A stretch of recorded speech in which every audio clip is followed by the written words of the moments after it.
Kajian Kitab.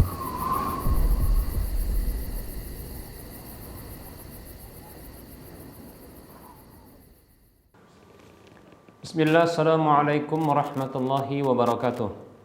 Innal hamdalillah nahmaduhu wa nasta'inuhu wa nastaghfiruh wa na'udzu billahi min shururi anfusina wa min sayyiati a'malina. May yahdihillahu fala mudilla lahu wa may yudlilhu fala hadiya lahu. Wa asyhadu an la ilaha illallah wahdahu la syarika lah. Wa asyhadu anna Muhammadan 'abduhu wa rasuluhu sallallahu alaihi wasallam. Qala Allahu tabaraka wa ta'ala, ya ayyuhalladzina amanu taqullaha haqqa tuqatih wa la tamutunna illa wa antum muslimun. Ya ayyuhan nasu taqu rabbakumul ladzi khalaqakum min nafsin wahidah wa khalaqa minha zawjaha wa bassa minhuma rijalan katsiran wa nisaa'a. Wattaqullaha alladzi tasaaluna bihi wal arham innallaha kana 'alaikum raqiba. Ya ayyuhalladzina amanu taqullaha wa qulu qawlan sadida yuslih lakum a'malakum wa yaghfir lakum dhunubakum wa may yuti'illaha wa rasulahu faqad faza fawzan 'azima. Amma ba'd, fa inna asdaqal hadisi kitabullah wa khairal huda huda rasulillahi sallallahu alaihi wasallam wa syarral umuri muhdatsatuha wa kullu muhdatsatin bid'ah wa kullu bid'atin dhalalah wa kullu dhalalatin finnar. Para muslim, para hamba Allah rahimani wa rahmakumullah, para pemirsa Rosyad TV dan para pendengar radio Medan Mengaji serta para pemirsa media-media sunnah yang turut serta menyiarkan kajian ini, kami ucapkan syukran jazilan wa jazakumullahu khairan kepada para media yang turut serta menyiarkan kajian ini. Tak lupa kita senantiasa bersyukur kepada Allah atas semua nikmat yang Allah berikan. Selawat dan salam juga tak lupa kita ucapkan untuk Nabi Muhammad sallallahu alaihi wasallam. Semoga Allah subhanahu wa ta'ala senantiasa memberikan taufik dan hidayahnya kepada kita agar kita seterusnya berada di atas ketaatan kepada Allah dan Rasulnya sampai Allah mewafatkan kita, dan semoga Allah subhanahu wa ta'ala senantiasa memberikan kebahagiaan, ketentraman, kebaikan dalam kehidupan dunia dan akhirat kita. Amin ya rabbal alamin. Baik para hamba Allah rahimani wa rahimakumullah. Berikutnya kita akan lanjutkan pembahasan kitab Minhajul Muslim, masih dalam bab yang ketiga, yaitu tentang akhlak. Baik para hamba Allah rahimani wa rahimakumullah, di antara akhlak yang diajarkan di dalam Islam kepada para pemeluknya, di antara akhlak yang ditekankan kepada para pemeluknya untuk berakhlak, menghiasi dirinya dengan akhlak seperti ini adalah al-isar. Al-isar yaitu mendahulukan orang lain ketimbang dirinya. Isar ya mementingkan, mendahulukan kepentingan orang lain ketimbang dirinya. Baik para hamba Allah rahimani wa rahimakumullah. Namun perlu kita beritahu ya, untuk akhlak seperti ini bukanlah diberlakukan dalam urusan-urusan agama dan akhirat. Al-isar yaitu mementingkan atau mendahulukan kepentingan orang lain ketimbang kepentingan pribadi, atau mendahulukan orang lain ketimbang diri sendiri, maka ini sesungguhnya berlaku hanya dalam urusan dunia, bukan dalam urusan agama dan akhirat. Karena sesungguhnya dalam urusan agama dan akhirat prinsipnya adalah masing-masing kita harus ya menjadi lebih baik ketimbang orang lain. Kita harus mendahulukan diri kita ketimbang orang lain. Jangan sampai kita tertinggal oleh orang lain. Demikian. Jangan kita mendahulukan orang lain ketimbang diri kita sendiri. Demikian. Allah subhanahu wa ta'ala berfirman di dalam surah Al-Baqarah ayat 148. Allah katakan, a'udzu billahi minasyaitonir rajim, fastabiqul khairat. Fastabiqul khairat. Berlomba-lombalah kalian ya di dalam kebaikan, ya berlomba-lomba di dalam kebaikan. Baik para hamba Allah rahimani wa rahimakumullah. Ini dalil yang menunjukkan kepada kita bahwa kita diperintahkan oleh Allah Subhanahu wa taala untuk berlomba-lomba mendapatkan kebaikan, ya. Kebaikan ya terkait dengan urusan agama dan akhirat kita, ya. Kita harus dahulukan diri kita. Kita harus berlomba dengan orang lain agar kita menjadi yang terdepan, demikian. Nah, seperti itu dalam ya urusan agama dan akhirat kita. Tidak boleh kita mendahulukan orang lain ketimbang diri kita sendiri, tidak boleh, ya. Di ayat yang berbeda dalam surah Al-Maidah ayat 48 Allah katakan fastabiqul khairat, juga sama, ya. Fastabiqul khairat wa ilallahi marji'ukum jami'a fayunabbi'ukum bima kuntum fihi takhtalifun. Ya, kepada Allah lah, kata Allah SWT, berlomba-lombalah kalian dalam kebaikan, kepada Allah tempat kembali kalian semuanya, dan Dia akan mengkabarkan, lalu Dia mengkabarkan kepada kalian terhadap apa yang kalian perselisihkan dahulu. Baik para hamba Allah rahimani wa rahimakumullah, ya. Jadi kita diperintahkan oleh Allah Subhanahu wa taala untuk terdepan, menjadi terdepan, mendahulukan diri kita dalam urusan agama dan akhirat kita. Demikian. Adapun untuk urusan dunia, maka kita dianjurkan ya untuk mendahulukan orang lain.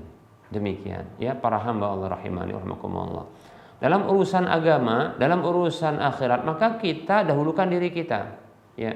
Makanya kita dapatkan para hamba Allah rahimani wa rahimakumullah, ya. Bagaimana kita itu diperintahkan untuk mendoakan kebaikan untuk diri kita terlebih dahulu, baru orang lain, ya, baru orang lain. Ya, tidak boleh kita mendahulukan orang lain ya untuk didoakan kebaikan, namun kita dulu, ya. Contohnya adalah firman Allah Subhanahu wa taala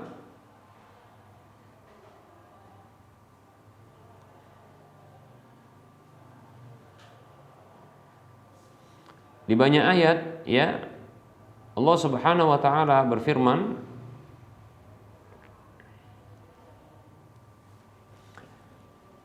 di dalam surah Al-A'raf ayat 151. Allah Subhanahu wa taala berfirman, Qala rabbighfirli wa li akhi wa adkhilna fi rahmatika wa anta arhamur rahimin. Ini doa salah seorang nabi, ya, berdoa ya kepada Allah Subhanahu wa taala. Allah kabarkan, qala, nabi tersebut mengatakan, rabbighfirli, ya Allah ampuni aku, wa li akhi, dan saudaraku, wa adkhilna fi rahmatika, dan masukkanlah kami ke dalam rahmatmu, wa anta arhamur rahimin, dan engkaulah ya zat yang paling rahmat di antara yang memiliki rahmat. Baik para hamba Allah rahimani wa rahimakumullah, ya. Berikutnya doa Nabi Ibrahim, ya. Doa Nabi Ibrahim.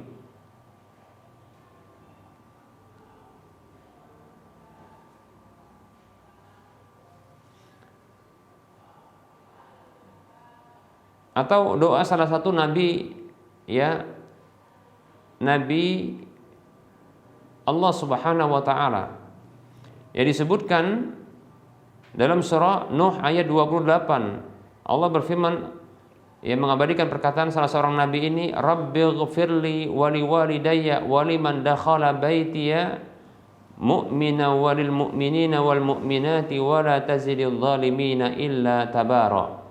Nah, disebutkan di sini rabbighfirli wa liwalidayya, ya, waliman dakhala baitiya mu'mina walil mu'minina wal mu'minat. Wahai Rabbku, ampuni aku dan kedua orang tuaku dan orang-orang yang masuk ke dalam rumahku dalam kondisi beriman, dan ampuni orang-orang beriman laki-laki dan perempuan. Lihat, ya. Jadi di sini ini dalil yang menunjukkan kepada kita untuk ya mendoakan kebaikan untuk kita dulu, ya. Ini mendahulukan kita dulu baru orang lain, ya. Baik para hamba Allah rahimani wa rahimakumullah.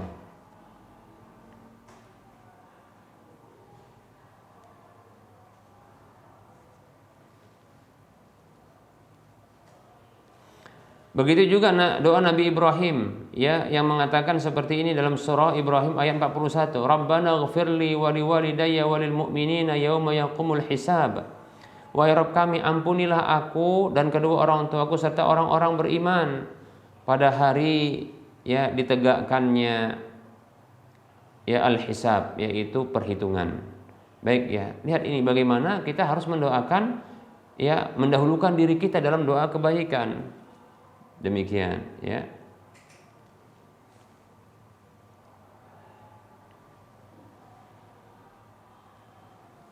Baik para hamba Allah rahimani wa rahimakumullah. Dalam ayat yang lain kita akan sebutkan juga ya, seperti Allah Subhanahu wa taala ya berfirman dalam surah Al-Hasyr ayat 10, untuk mendahulukan diri kita dulu baru ya orang lain. Allah mengabadikan perkataan ya atau doa orang-orang yang datang setelah para sahabat. Allah katakan dalam surah Al-Hasyr ayat 10, a'udzu billahi minasyaitonir rajim, walladzina ja'u min ba'dihim yaquluna rabbana ighfir lana wa li ikhwanina alladzina sabaquna bil iman. Lihat ya. Dan orang-orang yang datang setelah mereka itu, mereka berdoa mengatakan rabbana, wahai Rabb kami, ighfir lana, ampunilah kami. Jadi mendahulukan ya yang berdoa dulu. Kemudian wali ikhwanina alladzina sabaquna bil iman, dan orang-orang atau saudara-saudara kami yang telah mendahului kami dengan keimanan. Lihat ya. Jadi mendahulukan diri kita sendiri. Bahkan mendahulukan diri kita ya ketimbang doa orang tua di dalam ya doa seperti itu ya. Ya kita tahu betapa besarnya hak orang tua. Namun untuk kebaikan ya agama dan akhirat kita harus dahulukan diri kita sendiri, bukan orang lain. Demikian ya. Nah, maka tidak boleh tatkala seperti ya dalam hal-hal akhirat, dalam hal-hal agama kita dahulukan orang lain. Contoh ya, yaitu menghajikan orang lain ya baru berhaji untuk diri sendiri. Itu tidak benar. Ya, itu tidak benar. Makanya disyariatkan kita sebelum menghajikan orang lain atau membadalkan haji, ya, maka kita harus berhaji terlebih dahulu. Lihat itu menunjukkan memang ya tidak ada isar, yaitu mendahulukan orang lain ketimbang diri sendiri dalam urusan agama dan dalam urusan akhirat. Nah seperti itu. Ya, masa sih kita mendahulukan orang lain untuk masuk surga ketimbang kita? Masa sih kita ya lebih dahulu menghindarkan orang lain dari neraka walaupun kita masuk neraka? Na'udzubillah min dzalik. Tidak begitu ya. Kita dahulukan diri kita untuk masuk surga dan selamat dari neraka, gitu loh maksudnya ya. Ini dalam urusan ya agama dan akhirat kita ya. Begitu juga contohnya, tidak boleh kita katakan ya kepada orang lain ya untuk monggo silahkan ya berada di saf terdepan, sementara kita memilih di saf yang belakang atau saf setelah itu. Tidak, kita katakan kita harus lebih dahulu berada di saf terdepan karena pahalanya besar. Ya, demikian. Seperti itu para hamba Allah rahimani wa rahimakumullah ya. Jangan kita biayai orang lain untuk apa? Menuntut ilmu sementara kita enggak nuntut ilmu. Ya. Tidak demikian. Ya.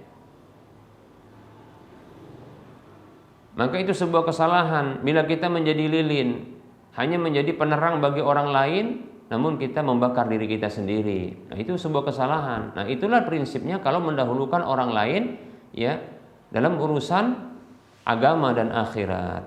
Ya, seperti itu. Ya, oleh karenanya ya isar yang kita maksudkan dalam pembahasan ini mendahulukan kepentingan orang lain atau mendahulukan orang lain ketimbang diri sendiri, itu dalam urusan dunia. Dalam urusan dunia ya. Ini termasuk adalah akhlak ya Islam. Ini termasuk ya kebaikan-kebaikan dalam Islam, yaitu mendahulukan orang lain ya ketimbang kita. Ya. Banyak contohnya untuk hal seperti ini ya. Contohnya ya dalam hal ini seperti contohnya ya kita katakan ya, kalau kita dapatkan jamuan makan, ya, maka ini kan urusan dunia makan ini. Ya. Maka ini urusan dunia. Maka dahulukan orang yang senior dalam usia, senior dalam ilmu, senior dalam pengalaman. Nah, seperti itu. Kita dahulukan orang yang tua, begitu maksudnya. Ya. Orang yang tua silakan monggo duluan, itu sunnahnya. Itu petunjuk Nabi SAW. Nah, ini menunjukkan bahwasanya isar mendahulukan orang lain itu dalam urusan dunia. Demikian. Baik para hamba Allah rahimani wa rahimakumullah.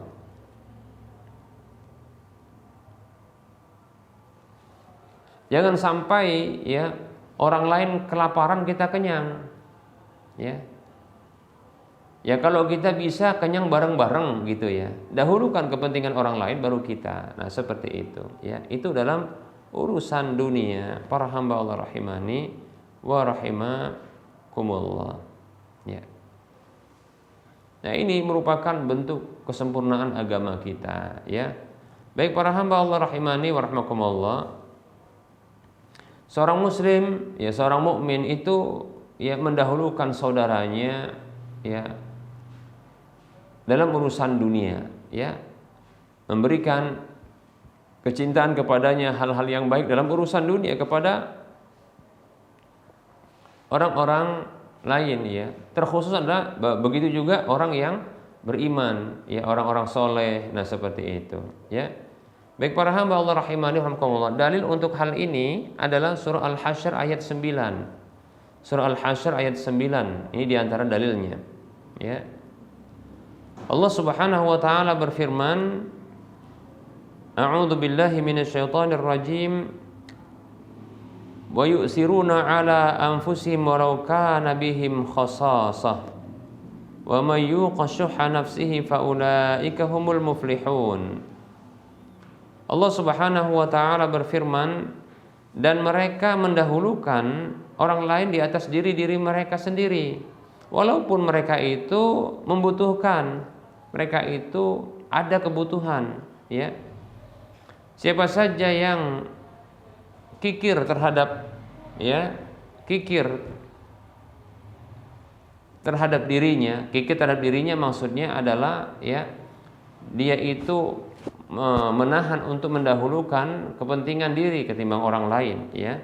Maka mereka itu adalah orang-orang yang beruntung. Orang yang menahan diri lantas mendahulukan kepentingan orang lain, mereka itu adalah orang-orang yang beruntung.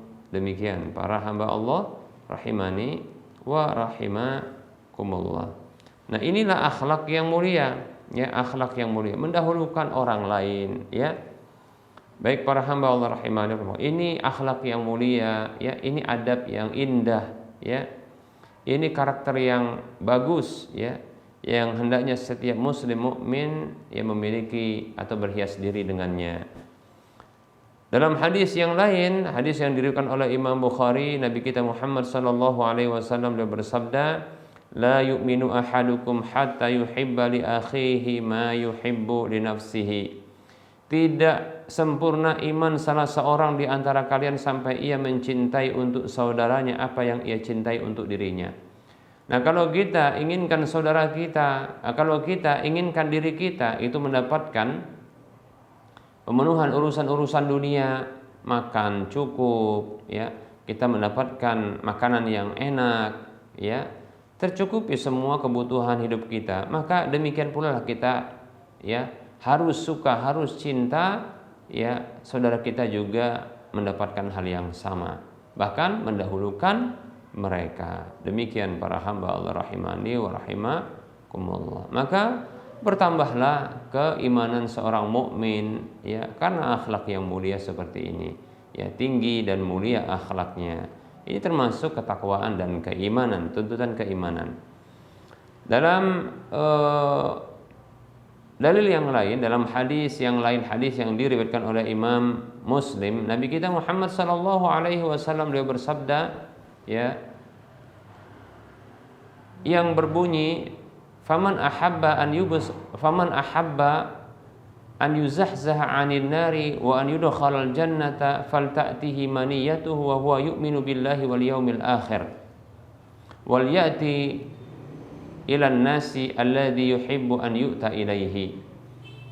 Kata Nabi Shallallahu Alaihi Wasallam, siapa saja yang suka, siapa saja yang senang, yang ingin, ya, diselamatkan, dijauhkan dari api neraka dan dimasukkan ke dalam surga, maka hendaklah tatkala kematian itu mendatanginya, dia dalam kondisi beriman kepada Allah dan akhir dan hari akhir, dan hendaklah dia mempergauli sesama dengan cara, dengan sikap yang dia suka dipergauli dengan cara demikian, ya.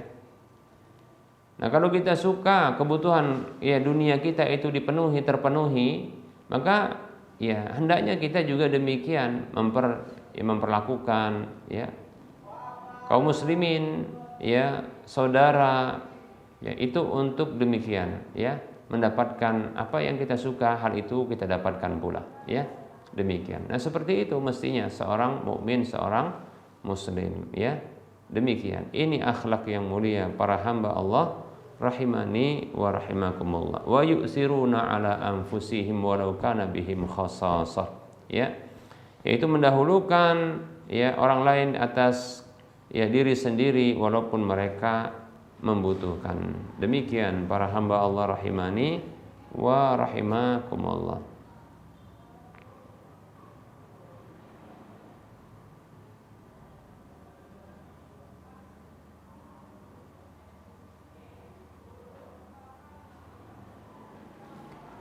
Baik para hamba Allah rahimani wa rahimakumullah. Allah Subhanahu wa taala berfirman dalam surah Al-Muzammil ayat 20, A'udzu billahi minasyaitonir rajim, wa ma tuqaddimu li anfusikum min khairin tajiduhu 'indallahi huwa khairan wa 'azama ajra. Dan apa saja dari kebaikan itu yang kalian ya dahulukan untuk diri kalian sendiri, maka kalian dapati kebaikan itu di sisi Allah lebih baik dan lebih besar pahalanya, yaitu ketika kita dahulukan ya diri kita dalam urusan-urusan agama dan urusan akhirat. Ini sebenarnya dalil untuk ya penjelasan yang pertama tadi, itu mendahulukan ya diri kita ketimbang orang lain dalam urusan agama dan akhirat ya kita. Demikian para hamba Allah rahimani wa rahimakumullah. Baik ya, para hamba Allah rahimani wa rahimakumullah, barangkali ini materi yang bisa kita sampaikan pada pertemuan kali ini. Kita buka saja sesi soal jawab bagi para hadirin, para pemirsa dan para pendengar sekalian yang ingin berinteraktif, yang ingin bertanya, maka silakan hubungi nomor layan kami ya.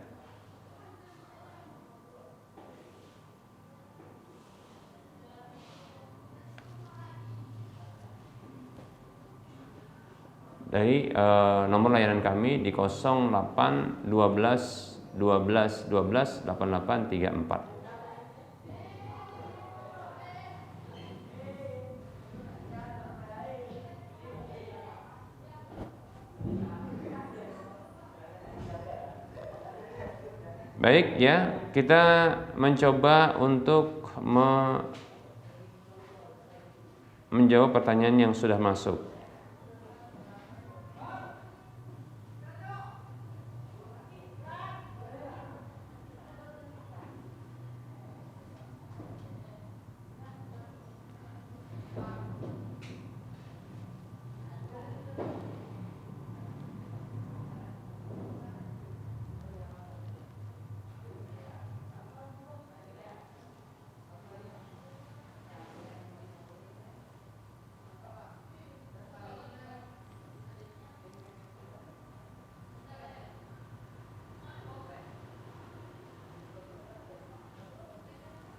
Baik, ada pertanyaan. Assalamualaikum warahmatullahi wabarakatuh.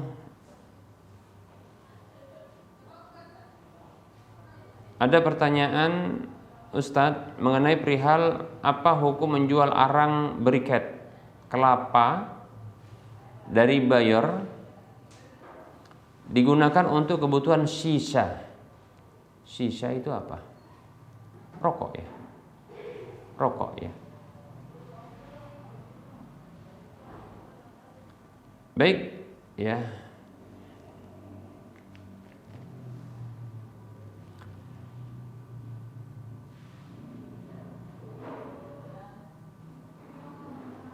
Waalaikumsalam warahmatullahi wabarakatuh. Semoga Allah Subhanahu wa taala memberikan rezeki yang halal lagi baik kepada kita ya dalam kehidupan dunia kita ya. Amin ya rabbal alamin. Baik, jika dimaksudkan shisha adalah salah satu bentuk rokok ya yang dihisap ya. Mungkin dengan bentuk yang bukan seperti rokok yang biasa ya, tapi mungkin dengan alat ya. Dengan alat. Nah, jika memang ya menjual bahan baku ini untuk kebutuhan rokok ya, untuk kebutuhan rokok ya, maka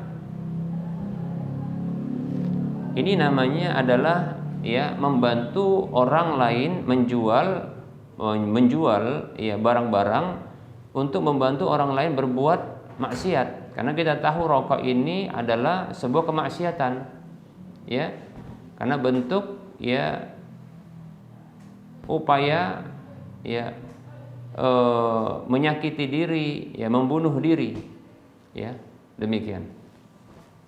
Upaya merokok itu merupakan upaya merusak kesehatan ya, tanpa disadari oleh orang yang kecanduan tentunya ya, karena candunya itu sehingga tidak nalar dia untuk bisa dia ya merenungkan dan memikirkan tentang dampak buruknya dari merokok ini. Nah, seperti itu. Maka tentunya jangan ditanya kepada orang-orang yang kecanduan rokok untuk menanyakan tentang dampak buruknya, karena mereka akan mencari dalih untuk ya membenarkannya. Tapi tanyakanlah kepada ahli ya, seperti contohnya ya para medis, ahli kesehatan ya, bagaimana ya pernyataan mereka tentang atau penelitian mereka tentang rokok dengan berbagai bentuk rokok ini. Nah, seperti itu ya. Nah, tentunya ini adalah sebagaimana yang dinyatakan oleh para ulama, nah ini adalah sesuatu yang diharamkan, tidak boleh. Wala, kata Allah SWT, wala tulqu biaidikum milat tahluka, jangan kalian campakkan diri kalian kepada kebinasaan. Wala taqtulu anfusakum, jangan kalian bunuh diri-diri kalian. Merokok itu merupakan bentuk merusak kesehatan, itu membunuh diri secara perlahan ya, tidak seketika, memang demikian. Maka tidak boleh, itu haram. Nah, menjual bahan-bahan baku untuk hal seperti ini merupakan bentuk membantu kemaksiatan. Allah katakan dalam surah Al-Maidah ayat 2, a'udzu billahi minasyaitonir rajim, wa ta'awanu 'alal birri wat taqwa wa la ta'awanu 'alal ismi wal 'udwan. Ya. Saling tolong-menolong kalian di atas kebaikan dan ketakwaan, dan jangan kalian saling tolong-menolong di atas dosa dan permusuhan. Nah, seperti itu ya. Itu dosa, tidak boleh ya. Seperti itu. Maka jangan menjual ya apa yang disebutkan tadi ya, yaitu arang, beriket, kelapa ya. Wallahu ta'ala a'lam.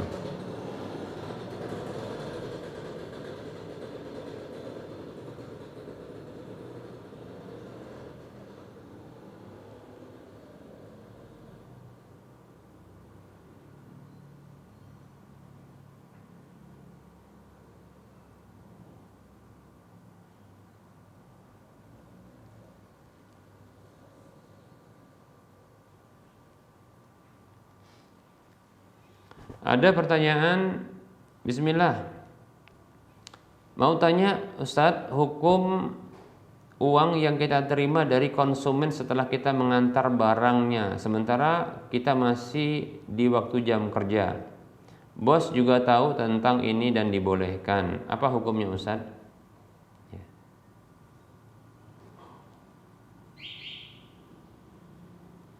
Bismillah.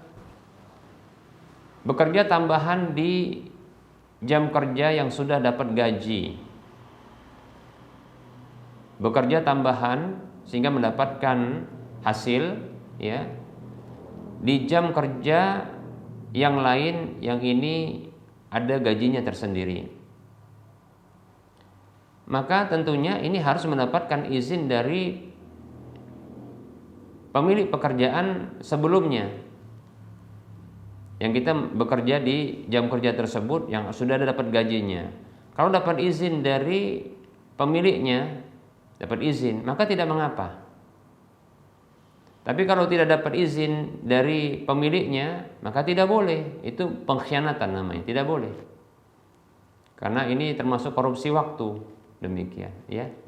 Tidak boleh. Harus dapat izin darinya. Di sini ditanyakan adalah tentang bosnya memberikan izin. Maka kita tanya, bos ini apakah dia owner, pemilik dari pekerjaan tersebut, ataukah dia juga digaji? Kalau dia pemilik dari pekerjaan tersebut, maka boleh, tidak masalah.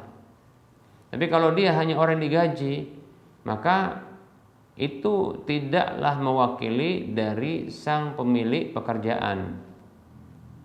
Ya. Itu belum mewakili dari pemilik pekerjaan. Sampai ada bukti-bukti yang jelas bahwasanya memang ya si owner pemilik pekerjaan tersebut yang merelakan atau mengizinkan. Wallahu taala a'lam. Wa anta fajazakallahu khairan.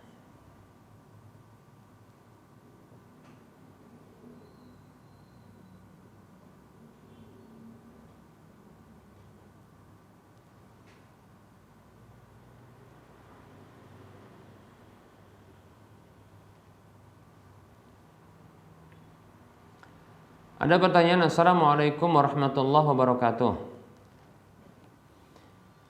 Bagaimana hukum dalam Islam terhadap anak di bawah umur yang melakukan tindakan asusila, Ustaz? Syukran Ustaz, jazakallahu khairan wa barakallahu fiik.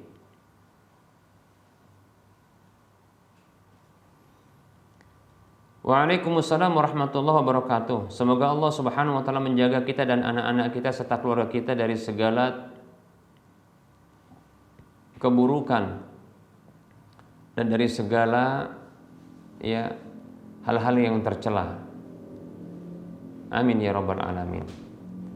Baik ya. Nah, tentunya anak di bawah umur ya.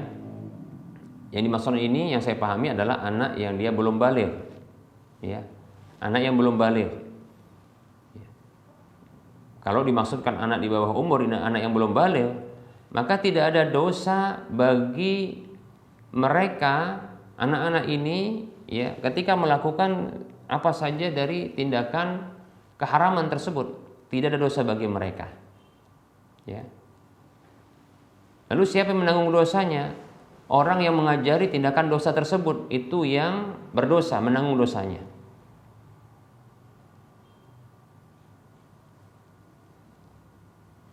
Anak-anak yang mereka belum baligh maka mereka tidak menanggung dosa atas ya maksiat yang mereka lakukan.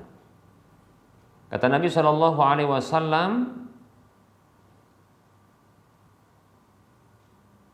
rufi'al qalamu an salasin, diangkat pena pencatat amal dari 3 orang. Artinya tidak dicatat itu ya amalan mereka karena diangkat pena itu dari mereka. Siapa itu? Anin naimi hatta yastayqidu. Yang pertama dari orang yang tidur sampai dia terbangun. Yang kedua anis sabi hatta yahtalima, dari anak kecil sampai dia baligh, dewasa. Nah, ini ya. Jadi kalau dia masih baligh, kalau dia belum baligh maka tidak ada catatan amal sampai dia baligh. Kemudian wa anil majnuni hatta yafiq, dari orang gila sampai dia siuman dari gilanya. Demikian hadis yang sahih.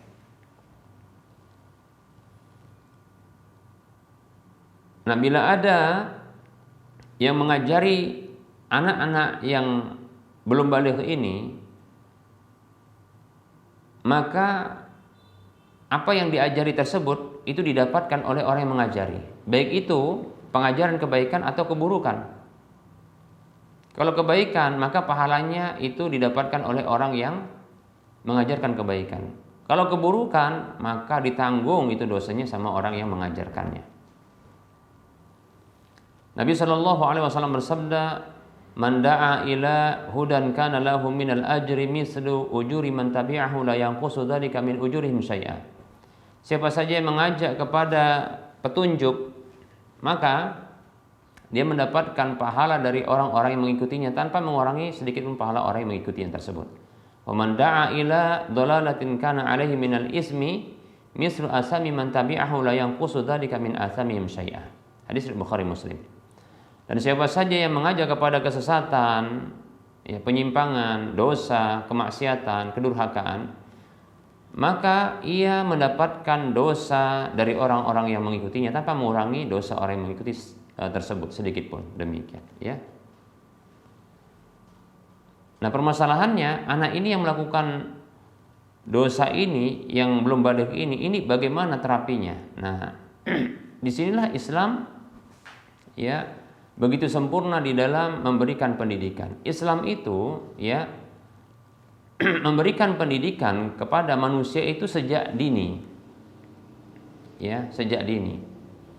Untuk hal-hal kebaikan, maka anak-anak itu dilatih untuk berinteraksi dengan kebaikan. Untuk hal-hal keburukan, maka anak itu dilatih untuk menjauhi keburukan. Begitu, mereka dilatih. Jadi ada masa pelatihan walaupun mereka, ya, belum wajib, belum dicatat amal ketika itu. Apa fungsinya? Agar mereka nanti terbiasa melakukannya ketika mereka sudah balik. Ya, demikian.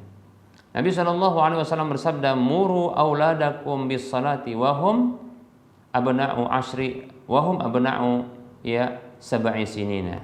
Wadribuhum 'alaiha wahum abna'u ashri sinina. Wa farriqu bainahum fil madaji'." Kata Nabi SAW, ya, perintahkan anak-anak kalian itu untuk sholat di usia mereka 7 tahun. Baik, 7 tahun itu usia tamyiz. Jarang ada satupun, baik laki-laki, anak laki-laki atau perempuan, yang mereka balik di usia ini.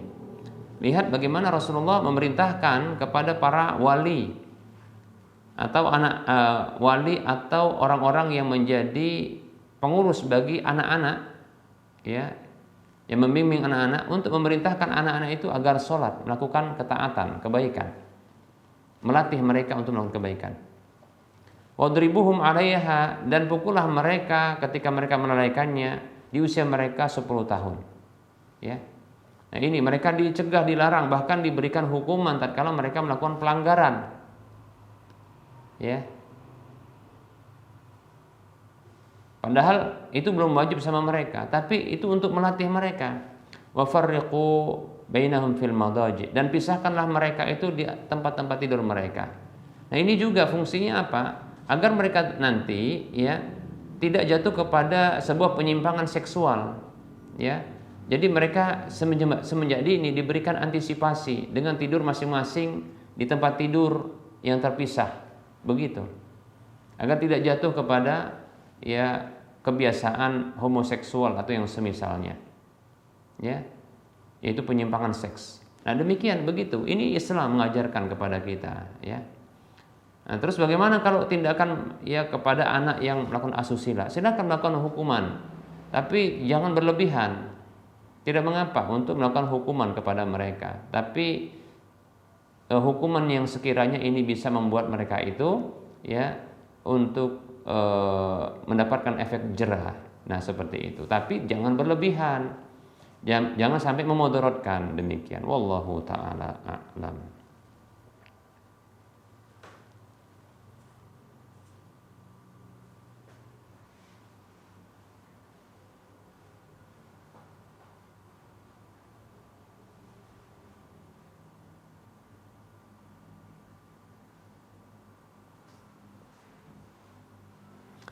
Baik, ada pertanyaan berikutnya.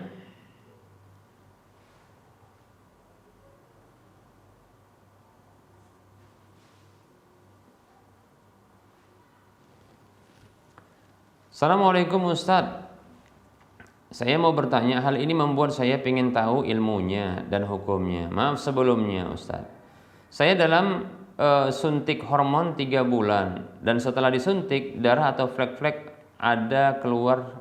Kata dokter berarti tidak cocok, dan setiap harinya sampai sudah 3 bulan. Saya dan suami jadi bingung bagaimana hukumnya Ustadz. Darah yang saya alami, apakah boleh suami saya mencampuri itu berhubungan badan? Karena sudah 3 bulan. Jazakallahu khairan.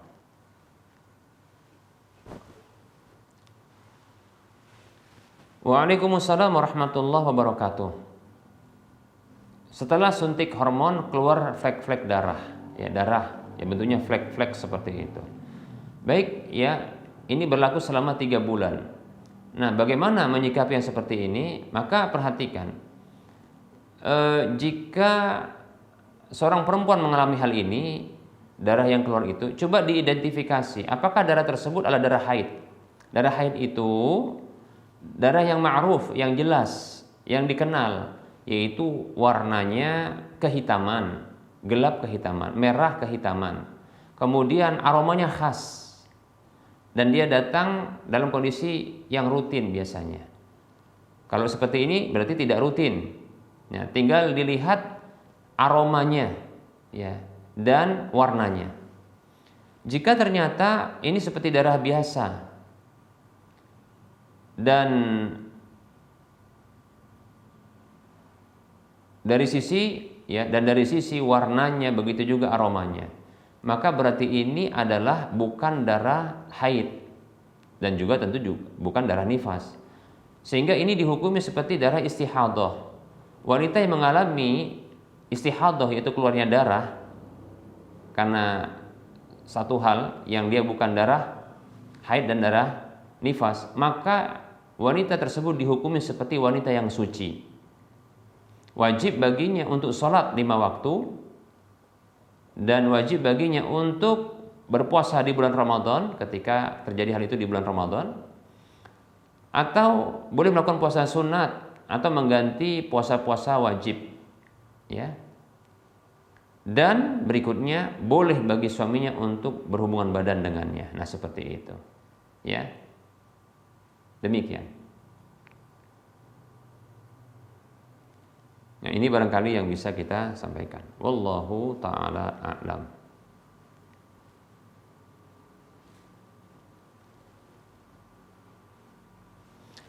Berikutnya ada pertanyaan. Assalamualaikum warahmatullahi wabarakatuh. Izin bertanya Ustaz, ada kasus di mana seorang ibu dengan status single parent, ya, yang memiliki 2 anak. Tiap bulannya memang ayah anak memberi nafkah. Namun masalahnya adalah uang tersebut adalah dari hasil usaha yang modalnya adalah uang riba.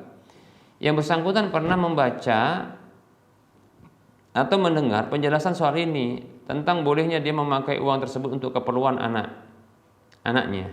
Namun tetap saja ada rasa mengganjal di dalam hati soal pengaruhnya pada perilaku anaknya. Dan sebisa mungkin yang bersangkutan memberi makan anak-anaknya dari hasil jualannya.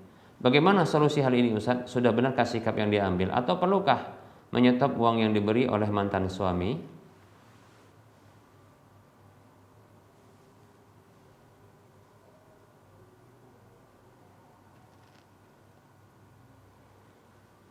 Bismillah, waalaikumsalam warahmatullahi wabarakatuh. Modal usaha yang halal dari modal yang didapat dengan cara yang haram, maksudnya adalah ada didapatkan sebuah uang yang dari hasil riba. Ini contoh yang disebutkan dalam kasus ini. Modal tersebut adalah modal dari uang riba. Namun dibuat usaha yang halal seperti berjualan, berdagang. Yang dagang ini adalah dagang yang halal. Ya. Tidak bercampur dengan yang haram. Hanya saja permodalan tersebut dari harta yang haram sebelumnya. Maka pendapat yang benar tentang masalah ini adalah halal hasil usahanya. Halal hasil usahanya. Ya. Halal hasil usahanya. Karena usaha yang dibuat adalah halal dan baik. Jual beli mungkin barang-barang yang halal, makanan dan seterusnya. Maka ini halal karena jual belinya halal. Barang yang dijual belikan halal, caranya halal.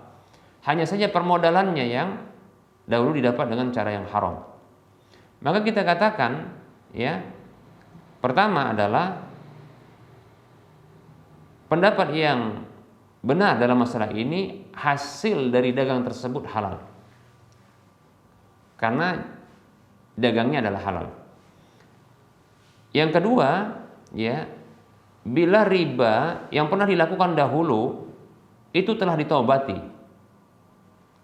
oleh sang mantan suami ini, telah ditobati, dia bertobat, itu tahu sebuah kesalahan, lalu dia bertobat, ya, dari ribanya, maka harta yang didapat dengan cara ribawi tersebut itu halal baginya, menurut juga pendapat yang kuat, yang benar. Berdasarkan firman Allah Subhanahu wa taala di dalam surah Al-Baqarah ayat 275, Allah katakan, A'udzu billahi minasyaitonir rajim. Wa halallahu al-bai'a wa harrama ar-riba. Wa halallahu al-bai'a wa harrama ar-riba. Faman ja'ahu mau'izatun min rabbih fantaha falahu ma salaf wa amruhu ila Allah. Dan Allah Subhanahu wa taala menghalalkan jual beli dan mengharamkan riba.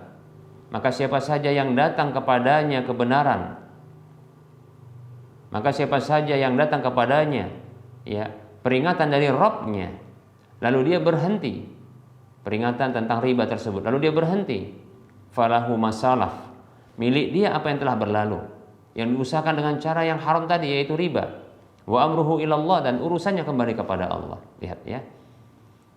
Maka menjadi kewajiban bagi seorang suami memang untuk menafkahi anak-anaknya, ya, walaupun anak-anaknya berada pada mantan istrinya, demikian wajib baginya. Bahkan dosa baginya apabila, ya, dia menyia-nyiakan orang yang wajib dinafkahinya.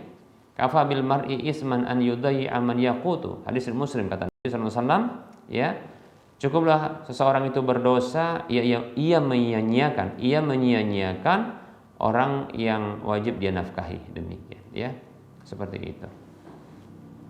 Maka seorang istri atau mantan istri, dia tidak perlu untuk menyetop hal ini. Lebih-lebih tadi sudah kita katakan, menurut pendapat yang benar dan tepat adalah, ya, hasil usaha tersebut adalah halal insyaallah taala. Wallahu taala a'lam.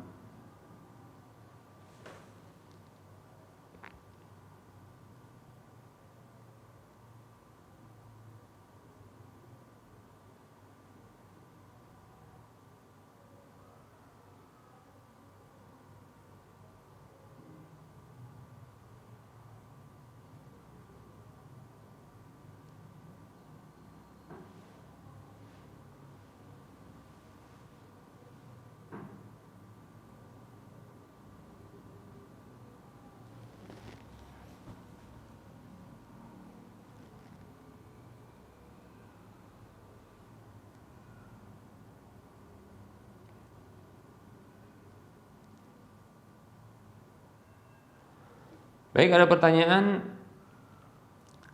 Awal bulan lalu rumah kami banyak banget semut-semut kecil. Terus setelah 1 bulan sudah mulai sedikit. Terus ada semut hitam yang datang. Kemudian setelah 2 pekanan semut tersebut mulai tidak banyak. Sekarang malah yang banyak dan muncul tiba-tiba kaki 1000, Ustadz. Maksudnya kaki 1000 itu hewan yang banyak kakinya itu, ya. Sampai sekarang ini tidak hikmah, tidak, sudah 1 pekan lebih, Ustaz. Itu kenapa ya Ustaz? Kami sampai resah di rumah. Oh begitu ya. Jadi maksudnya ini ya merasa ungkapan keresahan karena banyaknya hewan-hewan.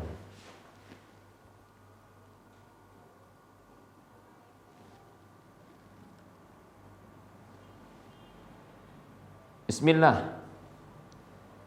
Kalau ditanya sebabnya, saya pun tak tahu. Ya, apa sebabnya? Kenapa kok banyak hewan-hewan seperti ini? Ya bisa jadi mungkin karena ada satu tempat yang di sini menghimpun hewan-hewan tersebut. Ya.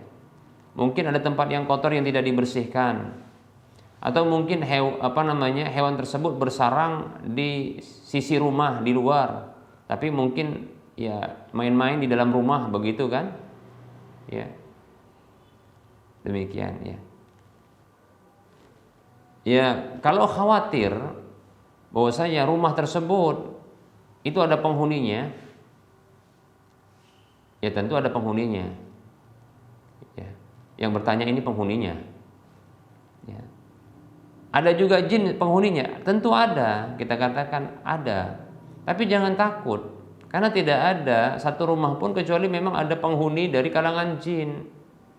Ya, baik itu rumah kosong maupun rumah yang berisi. Permasalahannya jinnya mau ganggu atau tidak ganggu, itu saja ya. Seperti itu. Setiap kita pun itu ada jin yang mengikuti kita. Jadi tetap ada ya, ada jinnya. Hanya saja kalau kita khawatirkan dia mengganggu jin-jin tersebut, maka ada ruqyah penangkalnya dengan izin Allah Subhanahu wa taala berdasarkan hadis Nabi sallallahu alaihi wasallam.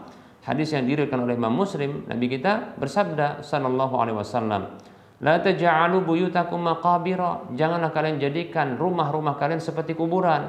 Maksudnya jangan jadikan rumah itu sepi dari ibadah. Maka banyak ibadah, bukan seperti kuburan. Kuburan memang sepi. Rumah jangan seperti kuburan, sepi dari ibadah. Karena memang rumah itu tempat ibadah sunat. Ya bagi perempuan ini maka ibadah wajibnya juga di rumah, sholat wajib demikian ya, begitu. Adapun sholat sunat, nah ini dilakukan di rumah. Nah seperti bagi laki-laki dan perempuan tentunya. Adapun kuburan tidak dijadikan tempat ibadah. Di antara bentuk ibadah tersebut baca Al-Quran. Makanya Rasul mengatakan, fa inna syaitana yanfiru minal baitil ladzi yuqra'u fihi suratul Baqarah. Karena sesungguhnya syaitan itu lari dari rumah yang dibacakan di dalamnya surah Al-Baqarah. Maka bacakan surah Al-Baqarah. Baik itu kita yang membaca surah Al-Baqarah atau dibacakan oleh orang lain atau murattal Al-Quran.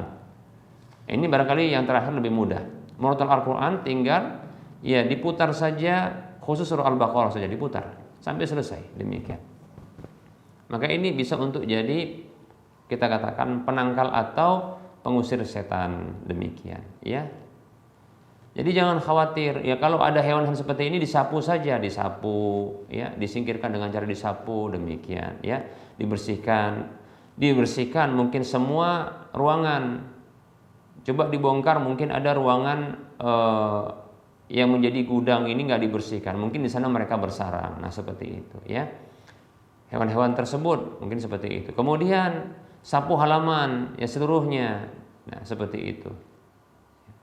Itu membedakan ya orang Islam dengan non Muslim ya, seperti itu. Nah, insya Allah aman ya, insya Allah aman seperti itu ya. Dilakukan preventif dengan membersihkan, kemudian ya dibacakan surah Al-Baqarah di dalamnya. Nah seperti itu. Lakukan banyak ibadah di rumah tersebut. Wallahu ta'ala a'lam.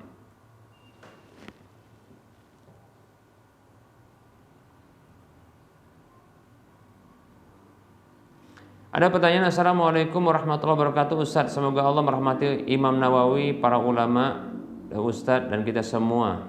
Semoga Allah memberkahi iman kita. Ustadz, saya seorang ukhti mau bertanya, apakah belum dipertemukan jodoh juga? Itu merupakan cobaan dan harus kita syukuri. Apakah ini juga nikmat yang Allah berikan? Terima kasih Ustadz sebelumnya. Waalaikumsalam warahmatullahi wabarakatuh. Semoga Allah SWT memberikan kerahmatan, keberkahan kepada kita, kaum muslimin seluruhnya, termasuk para ulama ya, penanya dan semuanya kaum muslimin ya, dalam kehidupan kita. Dan semoga secara khusus saya berdoa semoga sang penanya ini mendapatkan jodoh yang saleh, amin ya rabbal alamin ya. Ya tentunya jodoh itu termasuk rezeki dan ketetapan Allah Subhanahu wa taala, dan itu telah ditetapkan oleh Allah Subhanahu wa taala ya. Apakah itu cobaan? Iya, cobaan, bisa jadi cobaan. Karena mungkin barangkali sudah sekian waktu belum juga dipertemukan jodoh ya. Namun bisa jadi ya akan dipertemukan dengan jodoh yang sesuai, yang soleh, betul-betul soleh, yang ini insya Allah bisa menjadi imam yang menenteramkan hati. Seperti itu. Ya, maka bersabar dulu. Ya, demikian. Bersabar terhadap apa yang Allah tetapkan tersebut. Karena itu 50.000 tahun sebelum menciptakan langit dan bumi memang demikian. Tapi jangan lupa berdoa. Karena doa itu bisa insya Allah menolak takdir yang jelek seperti itu. Kata Nabi SAW, la yarudul qada'a illa du'a wa la yazidu fil umri illa birru. Hadis riwayat ya Ibnu Majah. Kata Nabi SAW atau Imam Ahmad, Nabi SAW bersabda yang artinya tidak ada yang bisa menolak takdir yang belum terjadi kecuali doa, dan tidak ada yang bisa menambahkan pada usia kecuali ya kebajikan. Maka lakukan kebaikan, banyak kebajikan, maka akan bertambah usia. Dan banyak berdoa agar banyak takdir-takdir buruk yang terelakkan. Nah, seperti itu yang bisa ya dihindarkan dari kita. Demikian ya. Dan banyak bersabar ya. Bisa jadi saat ini kesendirian itu jadi nikmat ya, tapi insya Allah nanti pun ketika ada pasangan yang soleh, suami yang soleh, ini jadi nikmat juga ya. Maka banyak bersyukur dan bersabar. Wallahu ta'ala a'lam. Baik para hamba Allah rahimani wa rahmakumullah, barangkali ini yang bisa kita sampaikan pada pertemuan kali ini. Tentunya dalam penyampaian ini banyak kekurangan, kesalahan, kepada Allah saya mohon ampun, dan kepada para pemirsa dan para pendengar sekalian saya mohon maaf ya. Kebenaran itu maka ambillah, kekurangan dan kekeliruan itu tinggalkanlah. Sebelum kita mengakhiri perjumpaan ini, seperti biasa kita akan memberikan motivasi untuk berdonasi membebaskan lahan yang nantinya akan dibangun Masjid Al-Muwahhidin untuk wilayah Medan dan sekitarnya. Silakan kirimkan aset akhirat Anda ya, yang ini minimal pahalanya 700 kali lipatnya, dan ini akan terus mengalir pahalanya walaupun kita telah tiada ya. Silakan transfer ke nomor rekening Bank Syariah Mandiri atau Bank Syariah Indonesia di nomor 7127485555 atas nama Yayasan Lajnah Dakwah Medan Kode Bank 451. Semoga Anda termotivasi dan semoga bermanfaat. Wassallallahu ala Muhammad wa ala alihi wa sahbihi ajma'in. Subhanakallahumma wa bihamdika asyhadu an la ilaha illa anta astaghfiruka wa atubu ilaika walhamdulillahirabbil alamin. Wassalamu alaikum warahmatullahi wabarakatuh.